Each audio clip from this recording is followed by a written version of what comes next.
Good afternoon and welcome to LVS Perspectives number 49, Skills for the Future Workforce. And here I have Mrs. Robinson with me today, who's Head of Design Technology and also IHM. Hello and good afternoon. So what we're going to do today is we're going to start off by talking about Entrepreneurship Week. That happened between the 6th and the 10th of February.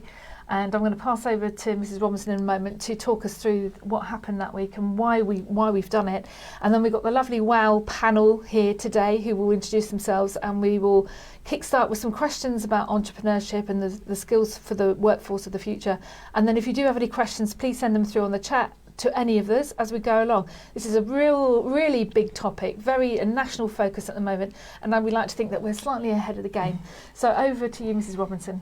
Yeah, we had a fantastic week, and this was aimed at our years 7 through to 9, and for the whole week, lessons that they had were all linked to a common theme. So everything that we were doing, the students were able to see how that would link together. And what we covered for this was a Viking longship theme. February is actually Viking month, and it's the time when in history that they were travelling across the very northern parts of Scotland, and they were able, with their ingenuity, to get their longboats across land so they could go navigate the sort of more dangerous seas by being able to roll their ships along, and we'll see that reflected in what happened in PE in a moment. But I'm going to go through this, apart from the junior school, which I'm going to kick off with first. I'm going to go through it then alphabetically according to subjects. So over in the junior school, they had some great fun. So they all had their photographs taken and became little Vikings, basically. So they designed their own helmets that were then applied to the top of their photographs, and so they were able to be attached to their own big longship. They also designed and cut out shields, which were all part of this whole big display that they've created for the whole event, and they had some great fun. So lots of imagination, lots of fun with that one, and learning about what was going on in those Viking times and how they travelled. And then if I go to art, now over in art they were creating these sort of metal-styled sort of amulets, I suppose you can call them. So using string and cardboard and then putting on tinfoil over the top, we created these amazing patterns. Students really got into this, and there's a beautiful display of the work up in the art corridor, and I was quite lucky to be invited up there with my camera to go and take a few photos of the students actually producing these.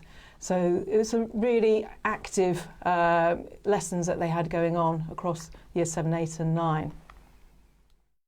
Over in biology, looks like they're doing some crazy experiments. What they're actually looking at was the Viking food and nutrition tests. So they were testing through their components and pieces what was going on with the nutrients that the Vikings were able to travel with in those times, because a lot of energy being used up in getting those boats across to places, and they got far and wide when they were travelling, and so they needed to be able to take stuff with them, be able to keep themselves going. And so they were doing tests on what would have been round then to see what nutrients were in there. In chemistry, and you can see a little tester there over on the left of the screen, but they were making Viking glue, and the boys are looking extremely pleased with themselves. So they were creating glue from substances that would have been around in those times and would have been used to help put together their longships and other things that they were creating and making. The one that's close to my heart, this was DT. So we were pewter casting with kinetic sand. Kinetic sand, some of you as parents might have come across as more of a toy type of material. It's a little bit, it is made from sand, and it's like a cross between plasticine and sand, so you can remodel it. And it's ideal for doing pewter casting into. So they were able to, with the aid of stamps and shapes and little cocktail sticks, to create their own little lucky amulets. And these were something that Vikings would have carried with them to ward off sea monsters, etc., that they believed in. Students had a great time with this, and they also did some figurehead, masthead designs to go with it, to label those up. So that was a great little activity, and they got to see the systems that are still used today in casting, with sort of open casting, that they were able to then create and take away with them. Now English, they had a little bit of fun with this. So they were looking at adventure parks. So I know there was a bit of a pun going around, but they were doing Thor Park and various other twists on that name that they came up with. So they designed their own theme parks, but they were looking at the theme parks that are around today, really digging down deep into the way in which they promote the parks and the way in which their leaflets and pamphlets are done, and even what goes on online advertising, to see what was good, what's not so good. And then they were creating their own teamwork on a map, and then their own pamphlets and flyers to promote their own theme park based on this. And I was very lucky to be invited by Mr. Bowler into English, so it was great to meet him in action. Now, food and nutrition, they made their own butter. So a system that I think a lot of people were doing during lockdown when butter became rather scarce. So all of the 7, 8s and 9s that went through food and nutrition that week all got to create their own butter. I think it was quite exhausting for them, because a lot of shaking of a container to separate that out. And then they created their own cheesy scones to go with that. So again, they were looking at a nice link there with biology. They were looking at the food sources that they would been able to access then, and again, thinking about what nutritionally they might have needed. Geography was all about to do with navigation, but also where they got to. Were they raiders or traders? And there's two sides to that. Yes, there was raiding going on, but a lot of the Vikings, they just wanted a better place to live, and they were looking for places to trade and actually settle. And they got quite a long way around the world. They were, first to North America, a long time before Columbus got there. So I learned an awful lot by looking at this for the week as well. So they looked at where they got to, what they were up to, and what influences they had on those different countries. And history linked up with that one as well. So they were looking at where, how and when they invaded, and again, what was left behind, what influences did they have on those countries, and how it perhaps formed the futures that they are now. Now in maths, we had quite a lot going on there too. So they were looking at bearings, how they, again with navigation, all linked up to that. They were looking at scales and angles and how they were going to get themselves across the seas. There's a little bit of battleship going on as well, so thinking about how they were navigating different areas of the sea and being able to cross with coordinates. We then go on to performing arts. They had quite good fun with this. I know I popped through the theatre when they were working on this. So they had the task of the horrible histories style to come up with a song based on the Vikings and perform that. And they did their own little videos of this. Obviously not something I can easily show on here, but they all created their own little videos in teams of what they came up with under that horrible histories theme. And they had a choice of very modern tunes to work to. So they had an awful lot of fun with that. Philosophy, so we have actually got Thor coming in. So they were looking at myths, legends and the gods of the time. So worked really well for them. And they were also looking about what's real and what isn't. So the horned helmets that we all associate with Vikings actually is more of a Hollywood thing and wasn't what they actually wore. So they delved down deep into what the beliefs were, and also some of the myths that are surrounding the Vikings, perhaps things that made them more scary to us now, looking back, than perhaps they really actually were. And over in physics, they took on this as more of a problem-solving challenge, which was a nice way to approach it. So they had a set bit of kit, and they worked in small teams, pairs and threes, to create a boat out of a couple of cups, some plastic sheeting, a a certain length of sticky tape that they were allowed, and then they were going to test these to see how long they would float with a certain weight on board. So that's what was going on in physics. So really important to think about the balance of the boats, and something that the Vikings would have looked at too. And then in PE, which is my last little spot, I got invited here to see Year 7. What hive of activity this was. So they were putting together competitive circuits, and they were all Viking themed. So they had the rowing machines going. There was lots of planking that you can see on there. But I think one of the main things I saw was the big mats, soft mats, being rolled across the sports hall and then lifted back again to try and emulate that moving of ships across the islands and places like that. So really good week had by all, and lots of activities that went on, and all nicely linked together. Fantastic. Looks like it was great fun. It was, yeah. Really, really good. So if you've got any questions about that, then please send them through. But we're going to move on to the panel at the moment. So Michaela, are you there? Can we kick off with you? Can you tell us who you are, please? Yeah, so I'm Michaela. I'm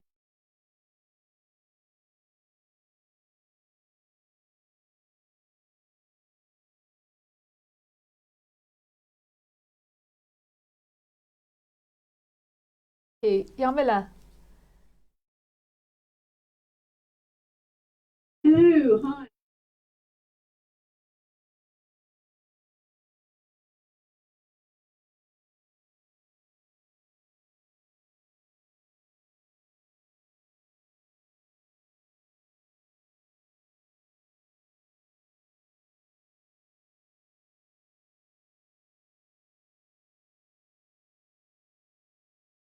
Thank you. Leigh?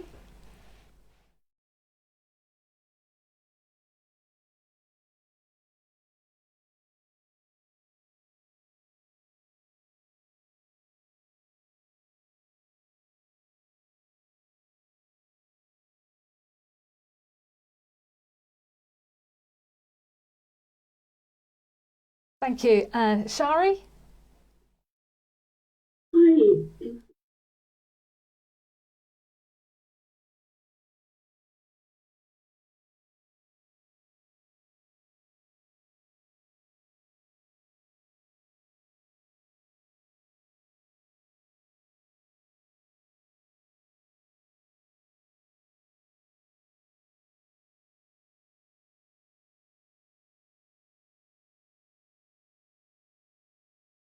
And Joe?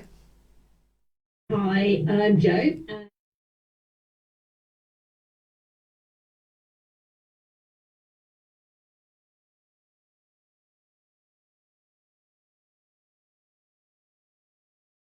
So, yes, long tenure in technology. So looking forward to the conversation today. Great, thank you. And for anybody who's watching, new parents in particular, we do have a WOW group meeting tomorrow in the conference room at 7 o'clock. So if you want to come along and join us, please do, because we do have some really, really good discussions. So now what we're going to do to start with, we're going to talk about the 4 Cs. So this was actually part of the Institute, the Tony Blair Institute paper for global change back in August 2022. And it was highlighted actually that 4 Cs was a way ahead. Now we've been doing 4 Cs for quite a while, haven't we? We have. We certainly have.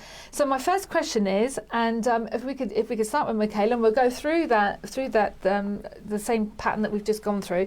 Michaela, are the 4 Cs applicable in the workplace? Critical thinking, creativity, communication, and collaboration. They absolutely are. And I think we would often say that actually those are the skills that are needed, because we can train work-based skills, but actually we need young people coming into the workplace, particularly with strong communication skills, and particularly with a solutions approach rather than a problem approach. So it works hard. The transition from school or education to work is a challenge. But if you've got some of those basics, then it's going to make life a whole lot easier. All too often, we come across young people who don't have the confidence to have a conversation with their work colleagues or even pick up things like the telephone. So really critical that people are able to communicate at all levels across a diverse population, both colleagues and other stakeholders, but also have that creative approach to problem solving. So life's not a smooth passage, and you need to have ideas and thoughts on how you're going to deal with things rather than just presenting somebody else with a problem. Brilliant. Jarmila, just adding a little bit to that as well, because obviously you're a marketeer. And what we've heard lately, especially from some of our ex-LVS graduates who have just come through marketing, it really is a competitive workforce in marketing at the moment, and a fight for internships and also, to get into your business. So how critical for you, what are you looking for with the 4 Cs with people who want to work with you? Oh goodness, well, speaking as an employer, absolutely, I agree with Michaela. We really do need those 4 Cs to be showing up. What is tricky is that we seem to have a bit of a mismatch in the world of work these days, and I don't think it's just within marketing. We get students really excited and engaged about moving into the world of work and starting to build their careers, whether it be marketing or finance or in HR or any other aspect of business. But then employers tend to put out these things called job specs, and on it we tend to have 2 years experience. So there's a bit of a gap to fill really between those leaving education, whether that's at 16, 18 or 22 or even after more extended education, to then having real world work experience to then be able to get some of those entry level jobs. So I think it's upon us as employers to rethink how we attract talent in, and thinking diversity and inclusion as well, and look to bring in those that maybe aren't necessarily the polished diamond yet, but could well be if we can just give them a chance to get into some of those entry level jobs without stipulating it's entry level, but you need to have 2 years experience.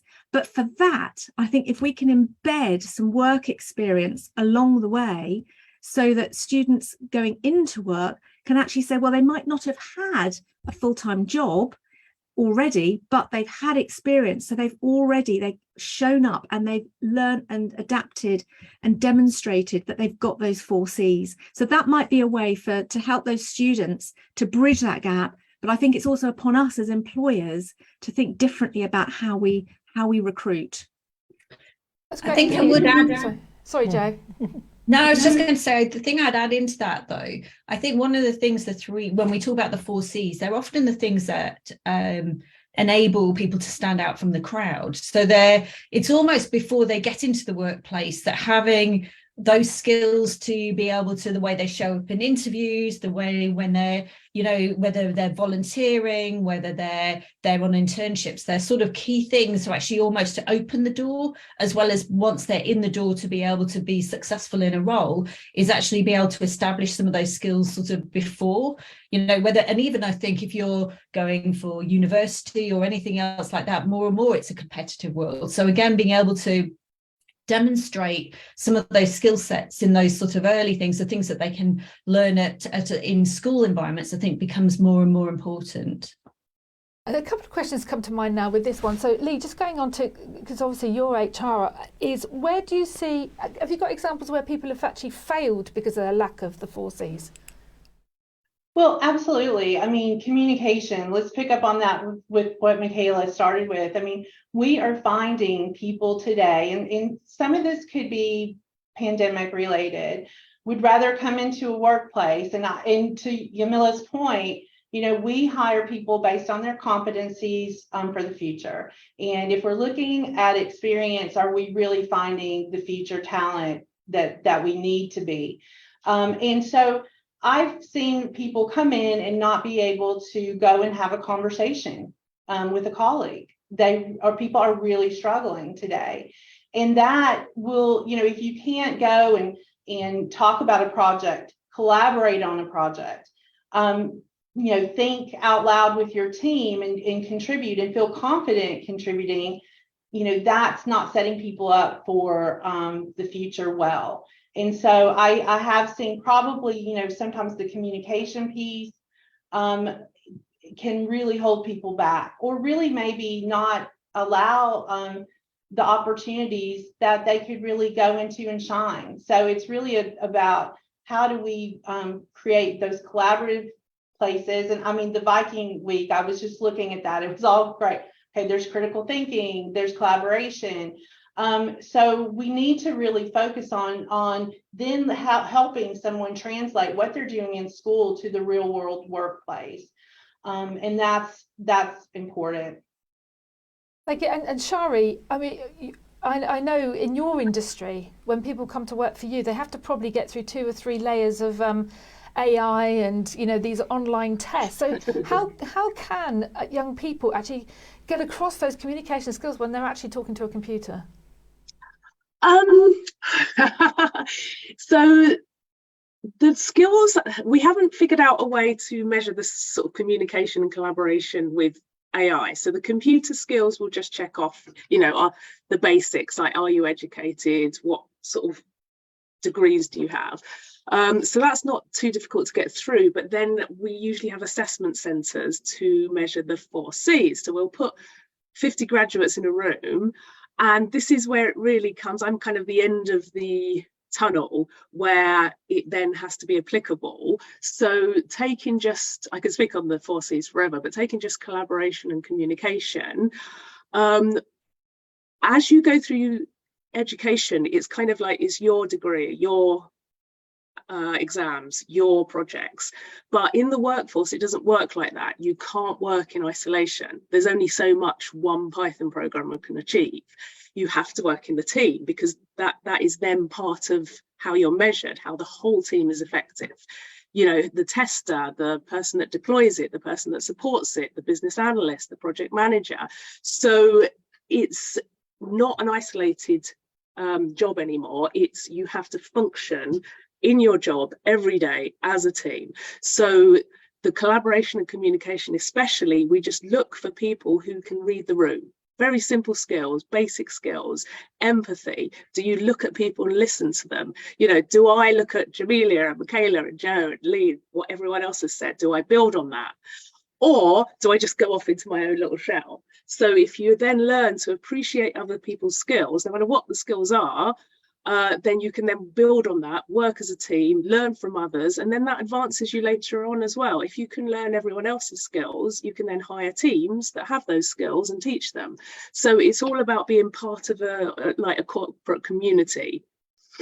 Thank you. Michaela, coming back to you, what other skills do you need, apart from the 4 Cs, what other skills are employers looking for? The other one that I think stands out for us all the time is resilience. And I know it's something we've talked about a lot, and I can see a few nodding heads as I'm looking at the screen. Life is tough, work is tough, and lots of things will get thrown at you during that working experience. And you've just got to have the resourcefulness and a willingness to learn, to be adaptable, to take things on and give it a go, and to take the knocks, to take them as learning opportunities, pick yourself up, dust yourself down and get on and go back and try it again and again and again sometimes. But yeah, for me, the one that stands out all of the time and again differentiates people is resilience. And building on that, Jarmila, I don't know if you saw this on the news last Monday, but there was a feature, I think, right across the news about how young people in particular don't like Mondays and they want to have a work into a 4-day week. Jarmila, what do you think to that? Oh goodness, I think if you asked all of us, we probably all agree we're not too keen on Mondays either, unless of course it involves a midday LVS World of Work topic panel debate. So maybe we should be inviting them to join the panel debates, and then they'll have a great start to their week. There's a lot of talk about the 4-day week. It concerns me because are we just setting ourselves up potentially to fail and create more of a mental well-being and health issue, in that we might still try and squeeze 5 days work into 4 days? So that's a concern for me. So again, back on the employers to ensure that if anybody is setting their workforce up for a 4-day week and staggered, because we can't all have a Monday off, but you might have, split time, during the week, then ensuring that the pressure isn't there for people to squeeze 5 days into 4. That's the big thing for me. But I think that the best that students can do, and our young people, is to start to get a bit exposed to the world of work through their studies. And I know that it's not always easy. You don't leave education already knowing which particular profession or field of work you want to go in, but there are opportunities to test out different professions. So, for example, for the marketing community that I'm a representative of, the Data and Marketing Association, we hold activities throughout the year. Typically they are for 18 years and over, but they're an opportunity, they're free. The Creative Data Academy is one. It's a 3-day immersive activity, a bit like the Viking ships, where you get given a creative brief, you get to work on that creative brief with a group of others, you get exposed to agency and client-side professionals, and you get to flex your muscle, you get to practice those 4 C's and start to look at, actually, some of the resilience points Michaela was talking about, that willingness to learn, it starts to show up with, I didn't know about that topic. I need to, focus in and dedicate some of my own time towards learning more. And that's something that in the world of work, you can never put down. You can't put the books down. Continual professional development is absolutely key. So I would say, I would encourage people to even think, if they can't get work experience, contact some of the different industry bodies that might be running things like the DMA's Creative Data Academy to sample those professions. And even if that's not the profession that you end up going into, you'll have learned so much from the experience of doing exercises like that 3-day one. But no, I don't think we can ever truly have 4 days. I know a lot of people go into entrepreneurship thinking that's the way they can take back control and just work when they want to and work on what they want to. It's an exhausting path, let me just tell you that, running your own business. I know a few people are smiling there as well on the panel. So work never stops when you're running your own business. There's no off switch. And also in schools, if we've got to be here on a Monday, so will everybody else. Leigh, so apart from resilience being a digital skill, is there anything else that you want to add? What other skills that we're looking for? Sure. I mean, I think, and this goes hand in hand with resilience, but it's flexibility. And so what we were talking about the 4-day week, or how people are going to approach work, flexibility is key, because you're not always going to have things go your way. You're going to plan your day, and then something happens, or a project comes up that you're going to need to fill in on, or there's so many things that can happen. And showing a flexible approach, whether it be in your communication style, respecting others, flexibility feeds into the resilience piece, because you're probably making good decisions to take care of your own mental health and thinking about how you're going to approach situations. So I think that's that is helps you learn how to manage stress. And it's just one of the things that I think is sometimes people aren't really thinking about, gosh, how do I approach this problem and solve this problem in a way that's flexible and nimble. And I think one of the things that's happening today is decisions are made really quickly and in the workplace, and how you approach that problem go, from the critical thinking point of view, but from the flexibility point of view, can get you sometimes to the solution in a more straightforward way. So flexibility is key, whether it's where you work, how you work, what you're working on, who you work for. Just look at lots of different options. Brilliant. And Jo, going to you, so we've got resilience, flexibility. Is there anything else that you would encourage young people to develop? Do you know something? I think some of it is also there's something about being self-aware and actually really understanding what your strengths are.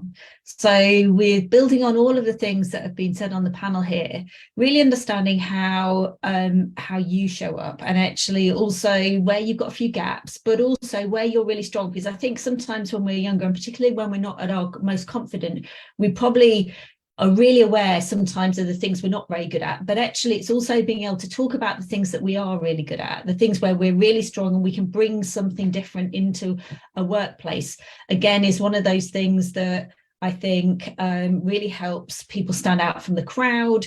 And also because, as we were saying before, none of us are, have the whole answers to everything. So being able to talk about those things and work in a team and be able to talk about where you can bring something, I think really adds something to the workplace too. That's really good. Thank you. Some really good points there as well. I think it's being self-aware is so important, isn't it? Especially because sometimes we're influenced to do things in life that people sort of, what we think we should be doing rather than what we really want to do. Michaela, have you got any examples of that? I think we often see people with an expectation about a role. They've sort of stereotyped it, and rarely is it that. So if they come in with an attitude around, this is what I expect to do, this is how I expect to be rewarded for it, this is what I expect to happen, this is the expected career path, life's not quite like that. And so actually, I think, to that whole point, I think earlier on, Jarmila mentioned job descriptions. It isn't actually about a job description now, is it? It's about the experience. It's about coming in and making a contribution to a business, moving that business forward and being resourceful, having a go at different activities and making your contribution to moving that business forward. But I think we, as employers, we're quite often at fault because we set those job descriptions and it sets an expectation. That's how it's going to be. And I think if the mindset then is around that's how I'm going to be, quite often it doesn't work. Bearing in mind, we've got two of you that are HR professionals here as well. Michaela, has your role changed, especially since COVID? Have you seen that you've had to change and adapt what you do? We're constantly changing and adapting, and we work with a range of small businesses across every possible sector. My day is very varied. Absolutely, it's changing. We've seen, people go through the cycle of COVID, the lockdowns, etc., where people had to be adaptable. Businesses who said they'd never work at home now work 100% at home, or 80% at home. So constantly evolving how businesses do business. And actually, I think to the point, I think maybe Leigh said earlier, the pace of change. Never have we seen, I think, the pace of change in the workplace as great as it is now. And that's why these skills are much more important than knowing how to do something. It's actually knowing how to work out how to do something. Yeah, thank you. And Shari, automation and AI, how's that affecting your industry? It's affecting our industry, quite far, because if we're trading, we need to be on the forefront of technology. And as a cloud architect, that's where it starts, the automation, machine learning, data analytics. But actually, I think it affects all industries. So we're now looking at lawyers scanning contracts with machine learning. We're looking at, retail using data analytics to process sales. So I think it's almost like these niche skills, cybersecurity is another huge one. These niche skills are now becoming basic asks for everyone. So I now see things like Python as like Spanish and French. It's a language that you need to learn. So my year 5 has started, it was Carol Vorderman, Scratch and Python. So a basic understanding of coding as a language you have to talk, because it's a global language as well. Every culture, every country. That is almost basic skill now that we expect everyone to have. So even our business analysts, they're looking at the data, but they still need an understanding how it got there and how it was processed. The project managers, they need to know how long it takes for the engineers to get the data in, or else they'll just say, oh yeah, 3 months. It's like a 2-day job. So you need to really have a basic understanding of a lot of these new technologies, which were previously considered like university level niche skills, which are now getting younger and younger. So I'd be looking at like year 7 to start basic understanding of programming languages nowadays, which is terrifying, but Yeah, thank you. Yeah, that's a big thing. I mean, coding should be almost like a second language now, shouldn't it? Yeah, it's part of our everyday. It doesn't matter what business you're in, really. That knowledge has to be there, doesn't it? Jarmila, you gave us a question earlier. So you say, whose job / business is it to educate our children, young people? And are we overlooking environment and people? So Jarmila, you can answer your own question there for us. Yeah, I was kind of trying to maybe give all of you wonderful people a bit of a Monday off, really, because I don't think it's just the job or the business of teachers and schools to teach our children. I think it's up to all of us and to society as well, and to really create those opportunities. And I go back to that experiential bit about getting them into the world of work. So it is upon us to look where we can to create work experience opportunities, offer apprenticeships, or internships, graduate schemes. I mean, not every business can be in a position to offer all of these different youth trial work experience opportunities, or have all of those programs in place. But really, it's upon us as employers to think about how what we can put in there. But equally, I think it's about embedding. Often we think, and we've talked about this at the WoW group before, about employability skills and where on the curriculum can you put it, because there just isn't the time. So I think more about applied learning and embedding, and how can we embed some of these skills that we do need to learn into the curriculum, and also start to think about how even in the house at home, with our families, with our children, we can start to think about some of those skills and how it shows up in our activities with the children. So I'm answering the question. I think it's everybody's job to educate children and better support the youth into the world of work. And people in environment. There's a key phrase that's always led me, which is environment dictates performance. We may not necessarily all be in the right perfect environment in order to succeed, but we can try and seek out better environments where we can try and surround ourselves with the right people, with the right thinking, to try and inspire us. And one thought that I have is around sort of role models. Are we putting enough role models in front of the children?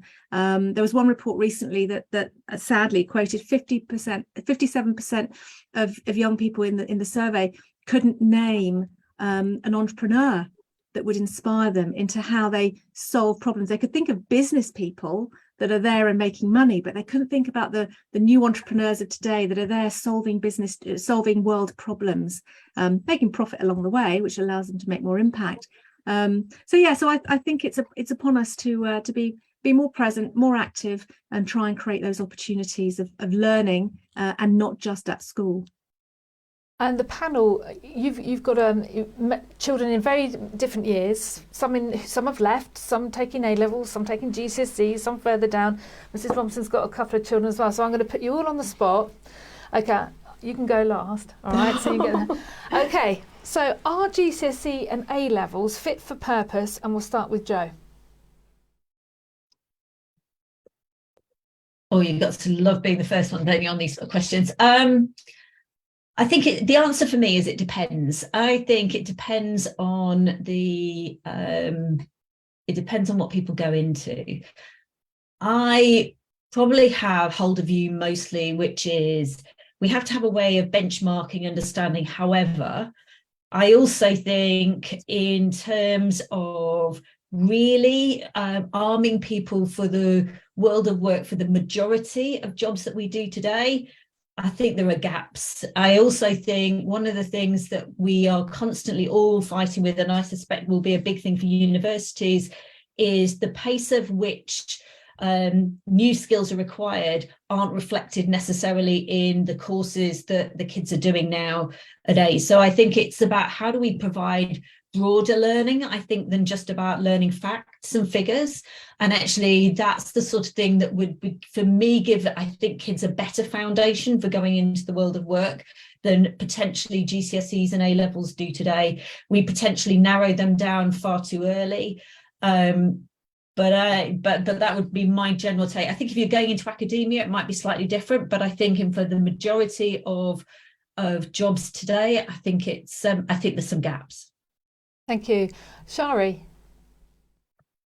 Yes, I don't think GCSEs and A-Levels are enough from a curriculum perspective, but I do think both my boys get the full offering from LVS, which is why we're here. So Jack is year 9 and he's looking performing arts and law, which I think complements each other, I hope.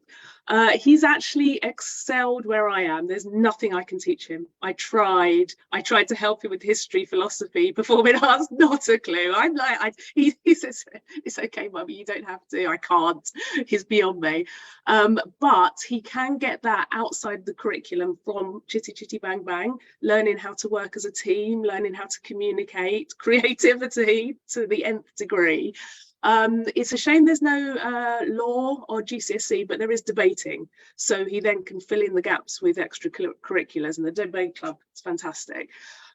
So with the performing arts curriculum and debating, I think that pads out what's missing from GCSE syllabus.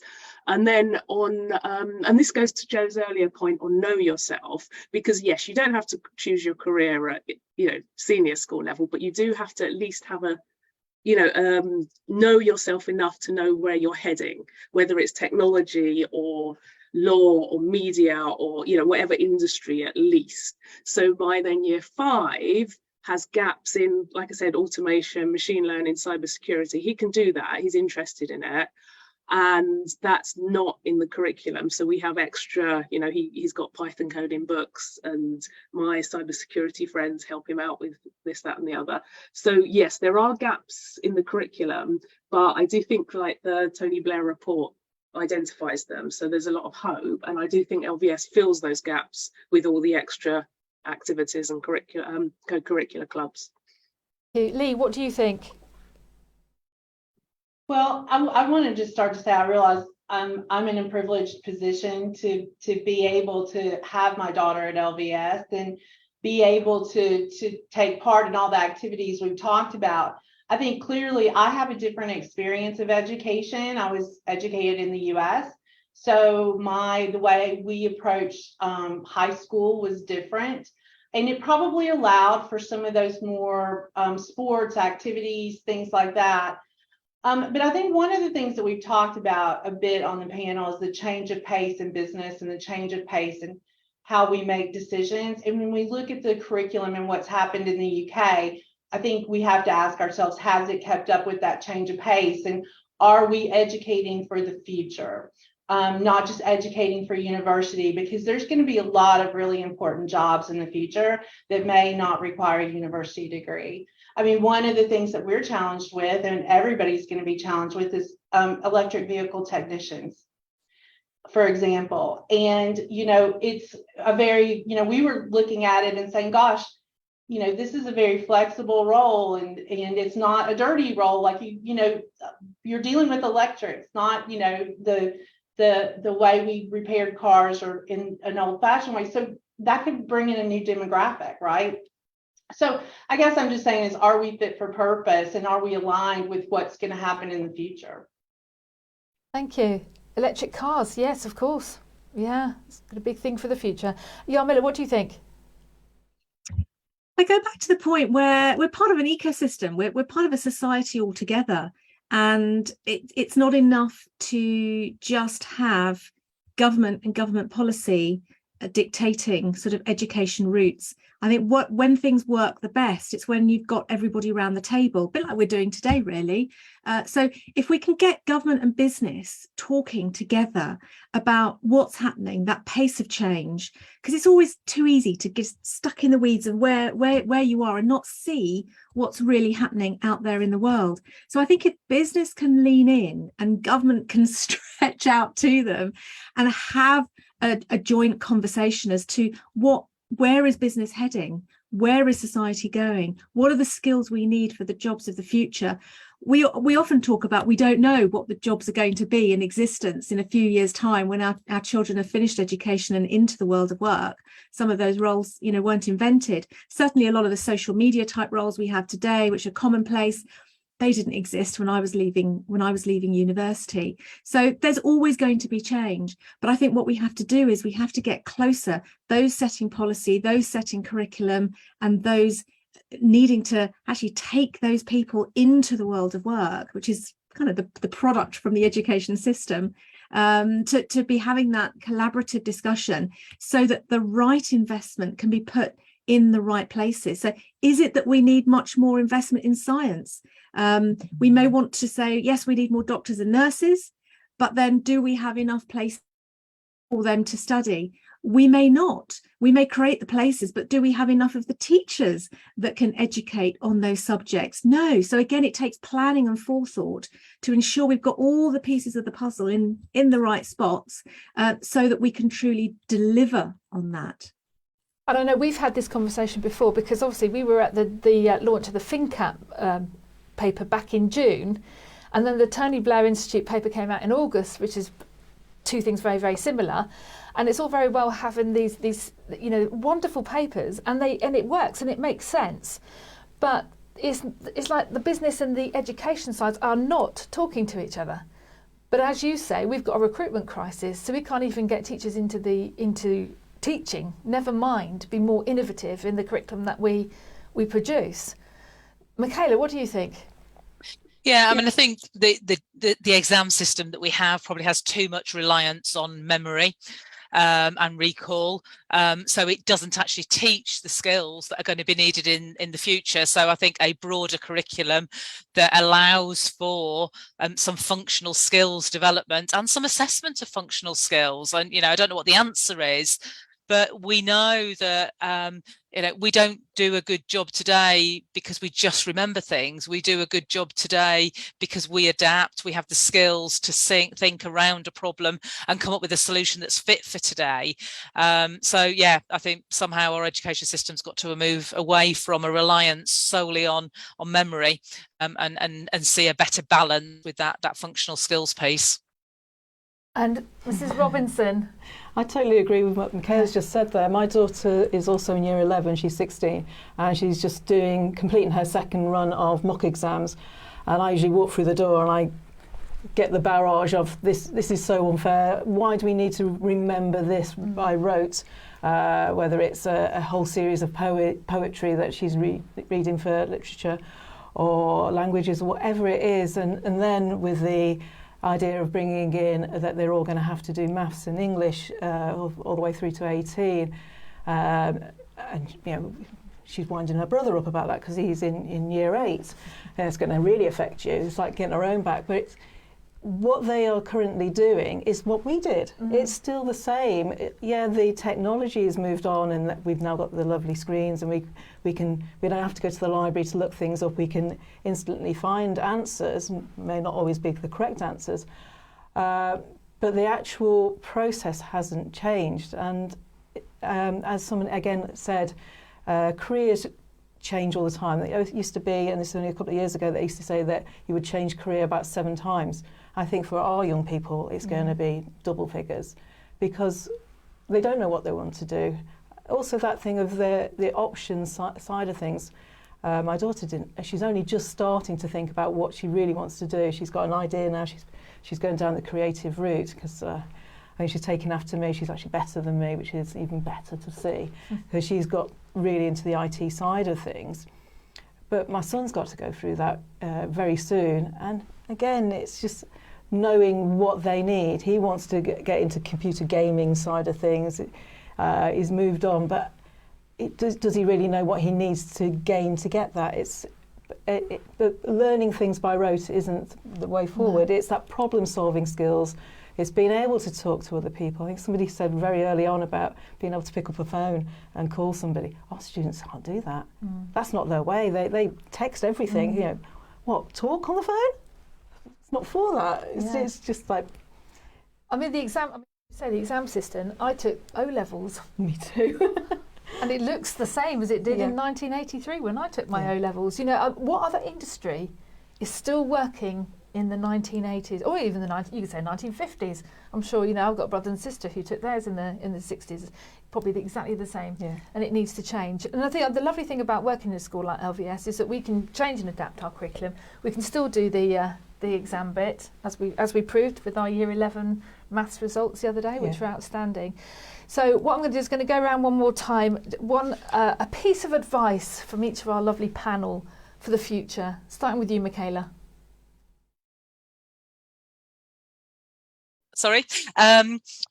Piece of advice. I think I'd say to every student, just take every opportunity, have a go, give it a go. Don't worry about failing. Just throw yourself in it, learn from it and enjoy it. Jarmila? I'd say that we're here to help. So lean into the community at the school, the career staff, the teachers, the parents, the World of Work group even. You know, reach out to us all with your questions, and you know, we're here to help. We want to see you succeed, and because you will succeed, then society will, because we need you in the world of work, doing jobs that you're really happy with, because then you're going to be happy, you'll be more engaged, you'll be productive, and you'll be doing great things. So we need you to succeed. So it should really be up to us to help you do that. Leigh? I think don't be afraid to try something new, something different, something you've not done before, and don't forget about the importance of volunteering. We've talked a lot about the work experience piece, but you can get a lot of experience through volunteer work too. Shari?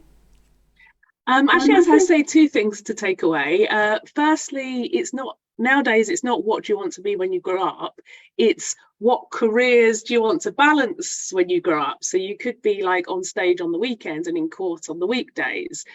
I don't think anyone's going to have one career nowadays. There's going to be multiple at the same time. And the second thing I would say is read the room. The world of work is not an isolated thing, it's a group activity. Look around, figure out what everyone else is doing, what everyone is feeling, and you know, really focus on empathy. Jo? Or after all those great pieces of advice, focus on your strengths, not what you're not so good at. Have a go, and don't overthink, just start, because it's amazing what will happen when you just step out there and have a go. It doesn't have to be perfect straight off, just have a go. And Carol? I think it's just step outside your comfort zone. So sort of picking up on what Jo's just said there, giving things a go, try it out, and don't think you have to know all the answers. I think we've just got to keep having real life applications to the curriculum that we have. Keep up with entrepreneurship. We'll have to talk about the next subject. And you know, and thank you, panel. It's been a really good discussion today, as always. Remember, if you want to join the WoW group, we're meeting tomorrow night at 7 p.m. as well. And we'll follow up with a bit. We'll put this advice into maybe some kind of newsletter so that our children can get hold of it, and also parents as well. And talking about real life application, tomorrow we've got another LVS Perspectives number 50, Maths to Infinity and Back, Maths through the Eyes of an Astronomer with Colin Stewart. So thank you to the panel. Thank you, Mrs. Robinson. You're welcome. And look forward to seeing everybody tomorrow. Goodbye.